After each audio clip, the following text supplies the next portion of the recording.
अहिल्यानगर जिल्ह्यातील ताजा घडामोडी बघण्यासाठी आजच रोखोक या वृत्तवाहिनीला सबस्क्राईब करा, लाईक करा आणि शेअर करा।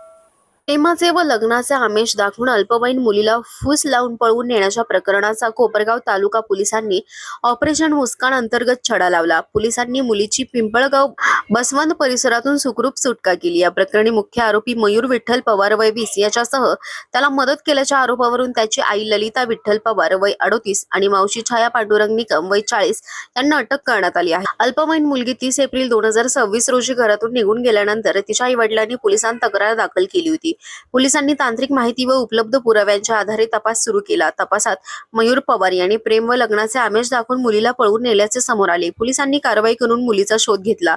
तिच्या जबाबानंतर गुन्ह्यात वाढीव कलमे लावण्यात आली। मुख्य आरोपी मयूर पवार याला न्यायालयाने 5 दिवसांची पोलीस कोठडी सुनावली आहे। तपासात आरोपीची मावशी छाया निकम हिने आरोपी व मुलीला सुमारे 15 दिवस आश्रय दिल्याचे तर आई ललिता पवार हिने आरोपीला लपवण्यास मदत केल्याचे निष्पन्न झाले। त्यामुळे दोघींनाही अटक करण्यात आली। या प्रकरणी कोपरगाव तालुका पोलीस ठाण्यात गुन्हा रजिस्टर नंबर 170/2026 अन्वये संबंधित कलमानुसार गुन्हा दाखल करण्यात आला असून पुढील तपास सहाय्यक पोलीस निरीक्षक धरमसिंग सुंदरडे करीत आहेत। ही कारवाई वरिष्ठ पोलीस अधिकाऱ्यांच्या मार्गदर्शनाखाली कोपरगाव तालुका पोलिसांच्या पथकाने केली आहे। अल्पवयीन मुलांच्या सुरक्षेच्या दृष्टीने त्यांची सुटका करण्याच्या दृष्टीने ऑपरेशन मुस्कान राबवलं जात आहे। तर या ऑपरेशन मुस्कानच्या अंतर्गत कोपरगाव तालुका पोलीस स्टेशनला जो गुन्हा दाखल आहे 170/2026 भारतीय न्याय संहिता कलम 137(2) प्रमाणे हा गुन्हा दाखल होता। 30/4/2026 ला हा गुन्हा आम्ही या ठिकाणी रजिस्टर केलेला होता आणि सातत्याने त्या मुलीचा किंवा तिचा अपहरण करणाऱ्या त्या इसमाचा आम्ही शोध घेत होतो आणि त्यावेळेस आम्हाला या पिंपळगाव बसवंत तालुका नेपाड जिल्हा नाशिक या ठिकाणी हा मुलगा या मुलीसोबत राहत असल्याची माहिती मिळाली। तात्काळ आमचं पोलीस पथक त्या ठिकाणी रवाना झालं आणि तिथल्या पोलिसांच्या मदतीनं आम्ही या आरोपीला ताब्यात घेण्यामध्ये यश मिळवलं।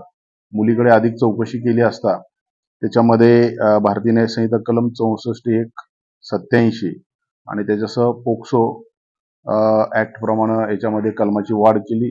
सन्माननीय न्यायालयाला तसे अहवाल सादर केले। आरोपीला अटक करून न्यायालयाच्या समक्ष हजर केला असता 5 दिवसाची पोलीस कस्टडी मिळालेली आहे आणि याच्यामध्ये आम्ही तातडीने चौकशी केली असता याच्यामध्ये या मुलाची आई आणि निफाड तालुक्यातील त्याची मावशी ज्यांनी या आरोपीला गुन्हा झाल्यानंतर लपून राहण्यास मदत केलेली होती। या लोकांना माहित होतं की ही मुलगी अल्पवयीन आहे, तरी तिने त्या लोकांनी गुन्ह्यामध्ये सहभाग दाखवलेला आहे। त्यामुळे या लोकांनाही आम्ही याच्यामध्ये अटक केलेला आहे। तर कोपरगाव तालुका पोलीस स्टेशनच्या वतीनं मागच्या या 2 महिन्यामध्ये साधारण 5 ते 6 अशा अल्पवयीन मुली आम्ही परत आणण्यामध्ये यशस्वी झालेलो आहे आणि ही मोहीम अधिक तीव्रपणे या जिल्ह्याचे सन्माननीय पोलीस अधीक्षक माननीय मोमका सुदर्शन सर, श्रीरामपूर विभागाचे additional SP Somnath Waghchaure sir आणि शिर्डी उपविभागाचे DYSP अमोल भारती सर यांच्या मार्गदर्शनाखाली सातत्याने चालू आहे।